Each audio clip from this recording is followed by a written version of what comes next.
peso do que guardamos.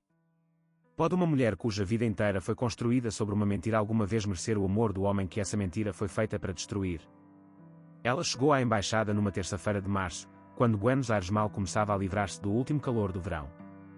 Levava uma pasta de cor debaixo de um braço e uma expressão composta que não deixava transparecer nada. Ele reparou nela no momento em que atravessou o portão, não por ser bonita, embora o fosse, mas porque atravessava uma sala como a maioria das pessoas atravessa uma rua vazia, como se ninguém estivesse a observar e não tivesse pressa de chegar a lado nenhum. Ele era o adido cultural. Ela era a nova intérprete atribuída ao seu gabinete. E, em 3 dias, ele tinha a certeza de que ela escondia algo. Tinha-se treinado para ler silêncios. Era uma necessidade profissional, o tipo de capacidade que se acumula lentamente ao longo de anos sentado à mesa com homens que dizem uma coisa enquanto as suas mãos dizem outra. Tinha passado a maior parte de uma década em colocações diplomáticas pela Europa e pela América do Sul, representando um governo que lhe pedira para ser preciso, paciente e visível. Era bom nas 3 coisas. Aquilo em que nunca fora bom era em deixar uma pergunta depois de ela ganhar raízes. Ela era uma pergunta que ganhou raízes imediatamente. O português dela era impecável. O alemão, demasiado fluente para ser casual, demasiado cuidadoso para ser nativo. Quando traduzia, escolhia as palavras como um cirurgião escolhe um instrumento, com precisão, deliberadamente, sem desperdício. Nunca se ria nos momentos errados. Nunca bloqueava. Mas, por vezes, durante longas pausas nas negociações, ele apanhava a olhar para o nada com uma expressão tão silenciosamente devastada que parecia pertencer a uma mulher completamente diferente, uma que tinha sobrevivido a algo que ainda não tinha nomeado. Tinha vindo para Buenos Aires para desaparecer. Essa era a versão honesta, a que dizia a si própria à noite, quando a cidade finalmente ficava em silêncio. Tinha construído a sua nova vida como se constrói um muro, pedra a pedra, começando pela língua, depois o nome nos documentos, depois as referências de trabalho, por fim, o passado cuidadosamente elaborado que explicava a sua fluência sem explicar Viena. Não tinha planeado trabalhar na embaixada. Não tinha planeado conhecê-lo. O problema, descobriu rapidamente, era que ele a fazia querer ser honesta. Não de forma grandiosa ou confessional, mas em pequenos incrementos, como a luz do sol que muda uma divisão tão gradualmente que não se dá conta até que as sombras desaparecem. Ele fazia perguntas que mais ninguém pensava em fazer. Lembrava-se de coisas que ela mencionava uma vez e nunca voltava a repetir. Trazia-lhe café da forma como ela gostava antes mesmo de ela lhe dizer como gostava, simplesmente porque prestava atenção. E a atenção, aprender há muito tempo, era o presente mais perigoso que alguém lhe podia dar. Tinha 19 anos em Viena quando o mundo se desfez. O pai tinha sido arquivista, um homem silencioso dedicado à preservação de documentos que considerava insubstituíveis. No outono de 1938, tinha tomado uma decisão que ela passaria os 17 anos seguintes a tentar compreender. Tinha cooperado. Não com entusiasmo, não por ideologia, mas por medo, e essa distinção, sabia ela, era algo que a história raramente se dava ao trabalho de fazer. Tinha fornecido nomes. Não muitos, e não de boa vontade, mas esses nomes tinham importado para as famílias que os carregavam. Uma dessas famílias tinha sido a dele. Ela não sabia disso no início. Sabia apenas que se sentia atraída por ele de uma forma que a alarmava, que a paciência dele lhe lembrava o mundo anterior à guerra, quando a lentidão ainda era uma virtude. Ela sabia que, quando ele falava da família, uma irmã em Córdoba, uma mãe que tinha morrido antes de ele a conseguir tirar da Europa, um pai que descrevia apenas como alguém que não tinha conseguido, havia nele uma dor tão antiga que se tinha instalado na sua postura, tornado-se estrutural, sustentadora. Reconhecia esse tipo de dor. Tinha construído toda a sua arquitetura em torno da sua própria. Caíram um no outro como as pessoas caem quando ambos tentam não cair, gradualmente, e depois de repente. Um jantar partilhado depois de uma negociação tardia. Um passeio pela costanera num domingo em que o rio estava prateado e a cidade parecia suspensa. Longas conversas sobre livros, sobre música, sobre o que significava pertencer a um lugar que tinha mudado para além de qualquer reconhecimento. Ele contou-lhe que tinha deixado Graz aos 16 anos e nunca mais tinha voltado. Ela disse que compreendia. Disse-o tão baixo que ele a olhou durante um longo momento e disse: "Acredito em ti." Quando ele a beijou pela primeira vez, foi à saída de um cinema que exibia um filme de que nenhum dos dois viria a lembrar-se mais tarde. Foi breve e deliberado, seguido de um silêncio tão cheio de significado que ela teve de desviar o olhar. Estava aterrorizada. Não dele, mas do que começava a sentir que lhe devia. A carta chegou numa quinta-feira de junho. Vinha de um investigador de um instituto memorial em Genebra que andava a catalogar documentos de guerra recentemente libertados de arquivos municipais austríacos. A carta estava dirigida a ele na embaixada, marcada como pessoal. Por acaso, ela estava a organizar a correspondência dessa manhã. Não a leu. Reconheceu o timbre do instituto e percebeu, com uma certeza que a atravessou como água fria, exatamente que tipo de informação continha. Deixou-a sobre a secretária dele e foi até à janela, ficou a olhar para a rua lá embaixo e pensou: este é o momento para o qual tenho vindo a correr desde que deixei Viena. Ele leu a carta sozinho. Ela não viu o rosto dele até à tarde, quando ele foi procurá-la à sala de documentos. Estava muito imóvel, daquela forma em que as pessoas ficam imóveis quando estão a tentar conter algo grande. Disse que o instituto lhe tinha enviado o nome do pai. O pai não tinha sido preso em 1938, como a mãe sempre lhes tinha dito. Tinha sido denunciado. Anonimamente, mas havia registros parciais, de um nome associado ao arquivo que tinha fornecido a informação. Um nome que ela tinha usado até atravessar o Atlântico e o largar como um casaco no verão. Ele disse o nome em voz alta sem saber o que isso significava para ela. Ela disse: conheço esse nome. As horas que se seguiram foram as piores da sua vida, e a sua vida não tinha sido pobre em candidatas. Contou-lhe tudo. Não com calma, não de forma limpa, mas da forma fragmentada como a verdade surge quando foi guardada tempo demais, em pedaços, com lacunas, com a vergonha a emergir em lugares onde não esperava. Contou-lhe sobre o pai.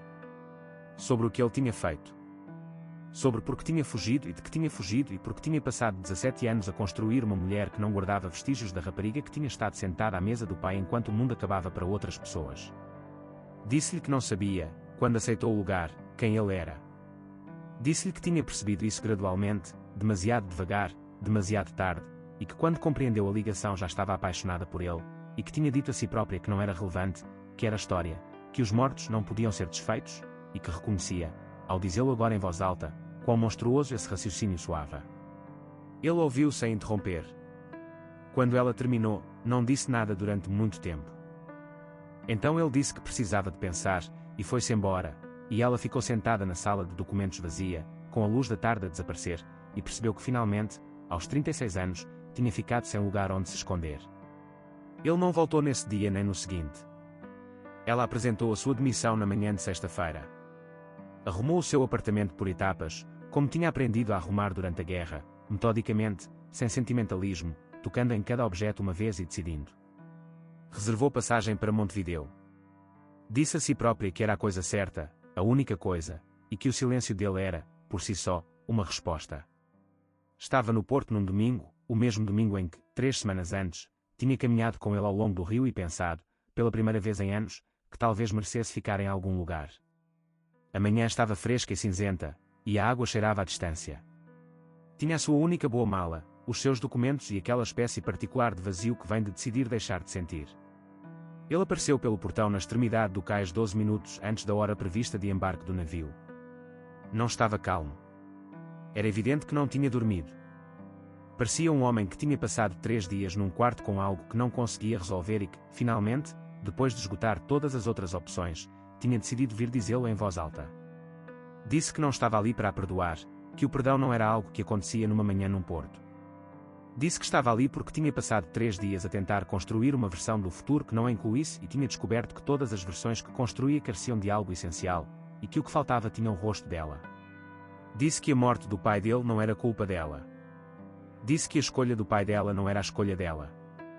Disse que ela tinha fugido disso durante 17 anos e que fugir, embora compreensível, não era o mesmo que cumplicidade, e que tinha precisado de 3 dias para compreender a diferença, e que lamentava ter demorado 3 dias, e que lhe estava a pedir, sem nada da compostura que deveria defini-lo profissionalmente, que por favor não embarcasse naquele barco. Ela ficou de pé, com a mala aos pés, e olhou para ele durante um longo momento.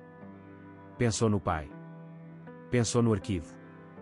Pensou em todos os nomes que tinha usado e no nome com que tinha nascido e naquele que talvez, um dia, escolheria levar consigo. Disse: não sei como não fugir.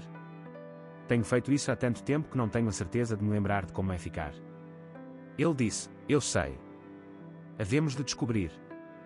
Não se casaram durante mais 2 anos. Levou tempo, para que as conclusões do Instituto fossem devidamente registadas, para que a dor fosse dita em vez de carregada, para que ela lhe desse o relato completo não apenas uma vez, mas em partes ao longo de muitas noites, acrescentando pormenores à medida que a confiança o permitia. Não foi fácil para ele. Houve semanas em que o peso do que ela lhe tinha contado voltava a instalar-se entre eles e ambos tinham de escolher, mais uma vez, permanecer presentes em vez de recuar. Ela inscreveu-se num programa de pós-graduação em estudos arquivísticos. Não era penitência, fez questão de lhe dar outro nome, um compromisso. Uma forma de trabalhar com os registros em vez de se esconder deles. Ele aceitou um posto permanente em Buenos Aires, o que surpreendeu os colegas, que esperavam que regressasse à Europa. Ele próprio também se surpreendeu. Mas a cidade tinha-se tornado algo diferente agora. Tinha-se tornado o lugar onde ela estava. Na manhã em que se casaram, numa cerimónia civil a que assistiram a irmã dele, vinda de Córdoba, e dois colegas que se tinham tornado verdadeiros amigos, ela entregou-lhe um pequeno envelope.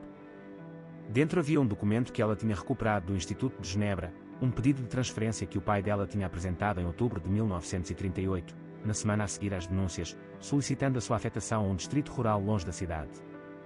O pedido tinha sido rejeitado. Mas o registro existia, um homem a tentar, tarde demais e de forma demasiado ineficaz, desfazer o que tinha feito. Não era redenção.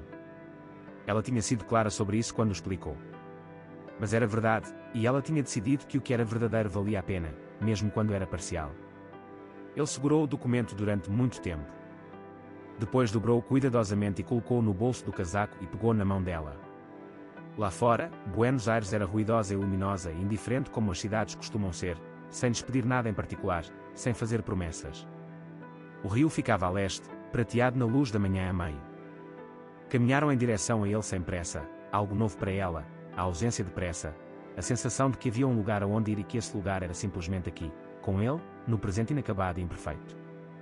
Pela primeira vez em 17 anos, ela não se estava a afastar de algo. Estava a ir em direção a algo.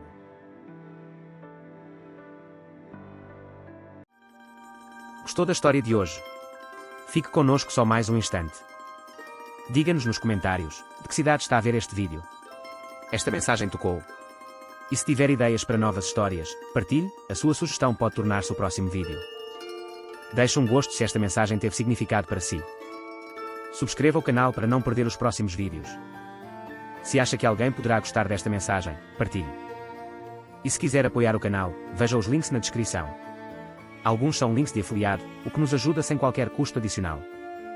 Muito obrigado por estar connosco. Até ao próximo vídeo.